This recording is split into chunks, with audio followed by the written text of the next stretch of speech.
term 1 was hectic. It was very, very hectic. There was so much that went on in term 1. So I split it up into a few different categories. I've got PL, my PDP, opportunities that I had throughout the term, as well as the most important thing, my class. So yeah, this is my review of term 1, the term that was, and the term and what's going to happen into term 2 and the rest of the year. Okay, so PL, professional learning. I had quite a few opportunities for professional learning this term. But I did have quite a few. That did mean that I was off class quite a bit, which therefore unsettled my class. However, you've got to weigh it up. I'm going out and learning all of this great stuff. I'm going back into the classroom and implementing that for my students, and they're benefiting from that. So yes, I'm off class, but I'm also learning things that I'm taking into my class and they're benefiting anyway. So yeah, it's a little bit of some of the things that I did a masterclass, social media masterclass, which was great. I actually run our school social media accounts, co-coordinate it with 2 of the execs within the school. I learned how to better engage the community, the parents in the community, using our social media, in particular Facebook. I did a course that was over 2 days with 3 of my colleagues. It was STEM action. It was about social innovation, how to bring social innovation into a classroom or a school. We are implementing a project across the whole school, starting from day 1 next term, so I'm really, really looking forward to that. Soul, I have been implementing Soul. I had a goal to implement Soul. It's one of my PDP goals. I'll explain in a second.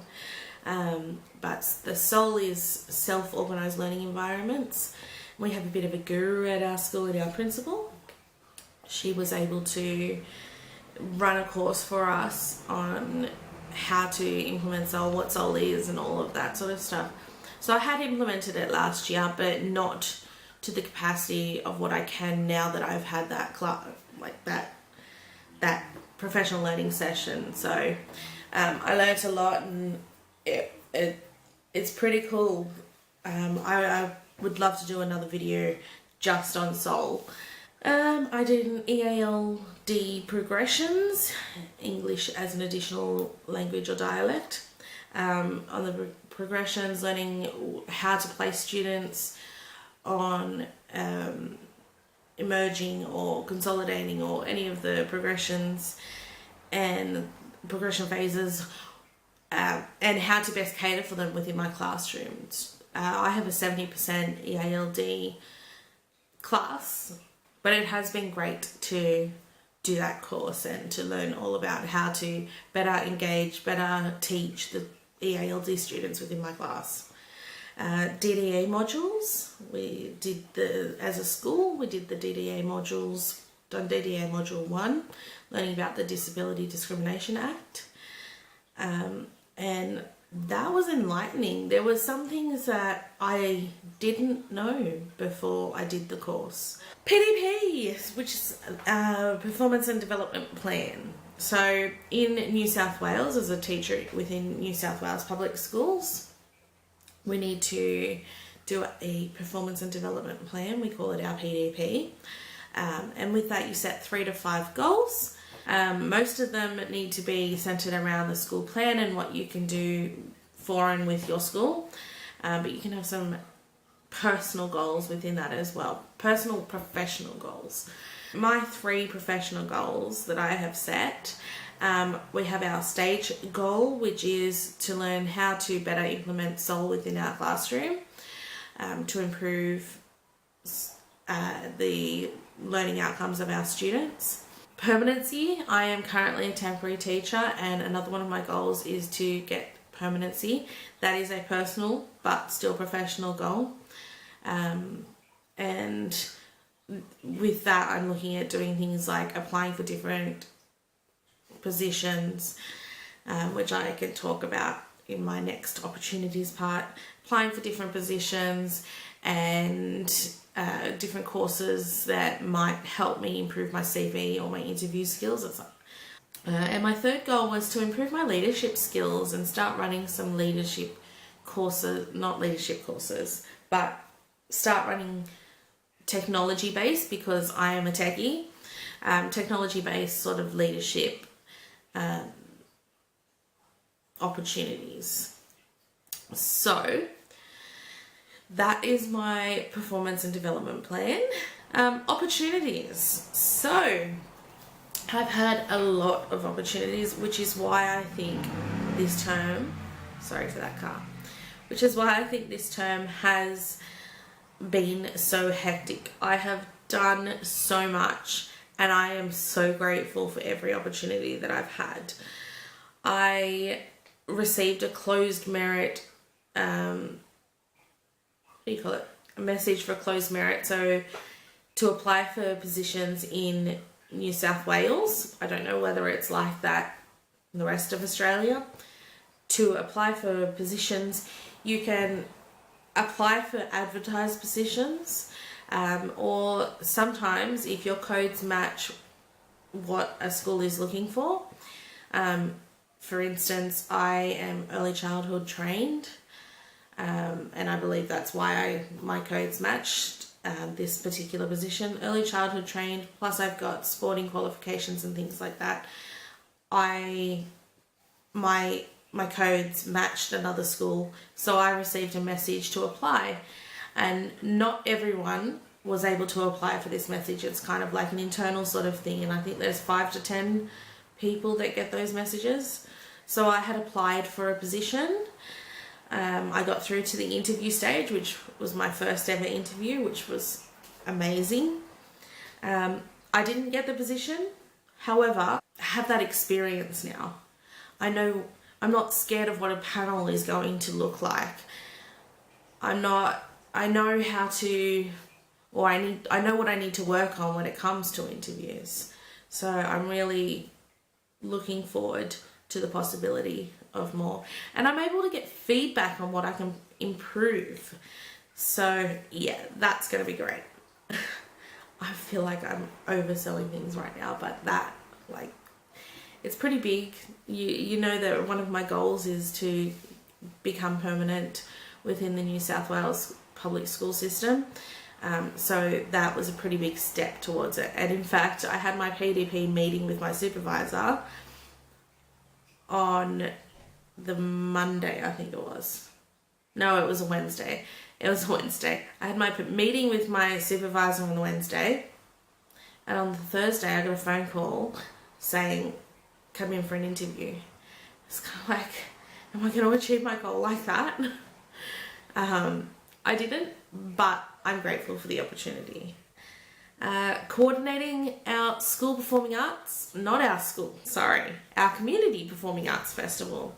So we have a community of schools in our local area that all come together every September and we do a performing arts festival, and I'm coordinating the whole thing.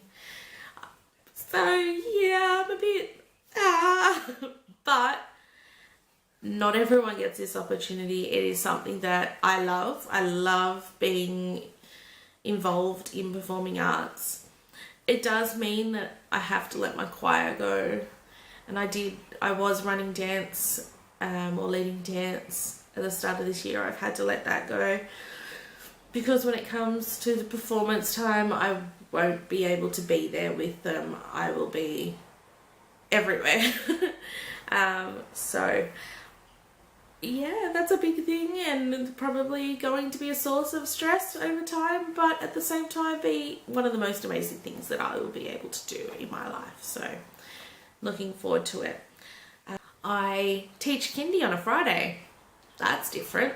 So I think I've explained on other videos I'm a stage 3 teacher. I've got a 5-6 class. previously I have gone to PWSA and I've been a soccer coach for PWSA. This year though, we've got a lot of new people within the school, and one of those people is actually has actually been doing the PWSA. She's on a kindergarten class, so I've been going down and teaching kindergarten while she's at PWSA. Because most of my students, I'm in a small school, so most of my students are at PWSA. So for those of you that don't know, PWSA is Public Schools Sporting Association. So basically our schools go and play against each other in different sporting fields around in the local area. So I go down and teach kindergarten. I teach technology, I teach music, and I do sport with them.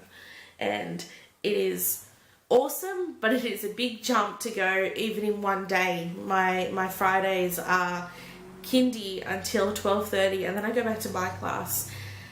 And it's such a big difference going from kindergarten to 5-6. They're just, it's different. It's good because it's teaching me to be more explicit in my instructions, and my students are benefiting from that. But it is definitely a big jump. I'm part of the STEM action team within our school. That means that we drive STEM within our school. This term coming up, we're going to be doing a social innovation project across the whole school.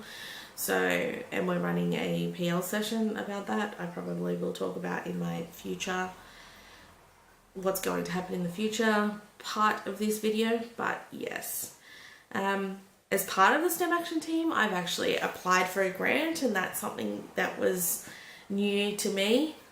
Myself and a whole range of people helped with it, but it was myself writing it along with one of the other members of our action team, and then there were a lot of people that came in and proofread and suggested and all of that. So it was really great. I got the opportunity to almost solely write something and then work with my colleagues to improve that. So it was really great. We don't know the outcome yet, fingers crossed, but yeah, looking forward to that. Also, not yesterday, the day before yesterday, met up with quite a few other TeacherTubers.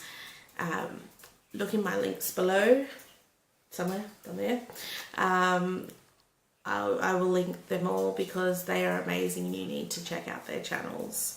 So yeah, that was, I kind of felt like an imposter a little bit because they are all really amazing and I'm still new to this, and I've got my arms and I've got my R's and I've got my hands moving in front and my paper. Yeah, I did kind of feel like I'm in the presence of these amazing people. So yeah, we filmed a video all together. Keep an eye out for that. I will link that in the future when it's up. I believe it's coming up in May. So my class, the most important thing for last.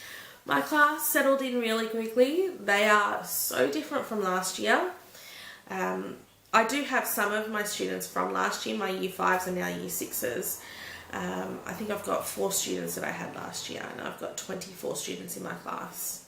I've had a few new arrivals into my class. By that I mean I've had one new arrival as in from another country, but I've had a few new people transferring schools come into my class. I've also had quite a few students leave. I think if I had kept everyone and not had anyone leave, I think I would have 28 students right now, which I think is a great size for a class. At the moment, I have 24 students.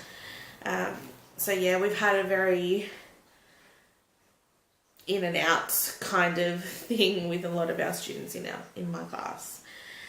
My behaviour management last year, I was working on it, and by the end I think I got it with my class. I had a pretty tough class last year. This year my class is not as tough. However, the behaviour management that worked with my old class I'm finding is not working with my current class. So we are a positive behaviour for learning school. We do have systems in place and different things that we need to do for that. We use Class Dojo across the school and things like that. I'm still working on it. I think it's something we always need to work on, is in improving our behaviour management. I feel like this year I'm more confident with the curriculum and understanding what needs to be taught and how it needs to be taught and all of that sort of stuff. I did kind of feel a bit thrown in the deep end last year, trying to get my head around things and how does division work, and I can't remember how to do multiplication of 4-digit by 4-digit, but I've got to teach it, and now I feel like I've got my head around that sort of stuff, and yeah, so that's great. Parent-teacher interviews. We had parent-teacher interviews in the last week of school, and it was awesome to see that so many of my parents actually showed up. Generally, you see that there's almost all kindergarten parents and all year 1, most year 2, and like it starts to trail down and you get less parents as you get further along in the years. But I would say about 80% of my parents show up for parent-teacher interviews, which is pretty good. Pretty good. And it was great to chat with them and about how we can support the students and things like that, support their children. So yeah, so overall I have a great class, some challenges, and I'm navigating my way just like every other teacher in the world, just navigating our way. In the future, in term 2, I'm looking at applying for new positions. I said I've got a new supervisor. I'm part of the STEM action team on staff development day, so our first day back, we're currently in school holidays. Our first day back, it's my phone again, probably should put it on silent. Our first day back is Monday, not next week, the week after, and we are actually running part of our staff development day, teaching how to implement the social innovation project. There's a space within our school that's not used. It was our old car park, and we're getting our kids to design and make what they want that space to be. So that's our social innovation project, so I'm really looking forward to that. I want to start doing some flip lessons, some modelled writing, modelled reading sort of flip lessons, and upload them to another channel. So I think I'm going to start another YouTube channel that I can use for my flipped lessons. But yeah, that was my term. It was hectic. It's only going to get more hectic. It keeps me alive. Let's just say that much. So yes, thanks for watching. Don't forget to like and subscribe. I love and I grow through feedback, so also don't forget to leave a comment below with a bit of feedback or something you'd like to see in the future. And yeah, thank you for watching my video.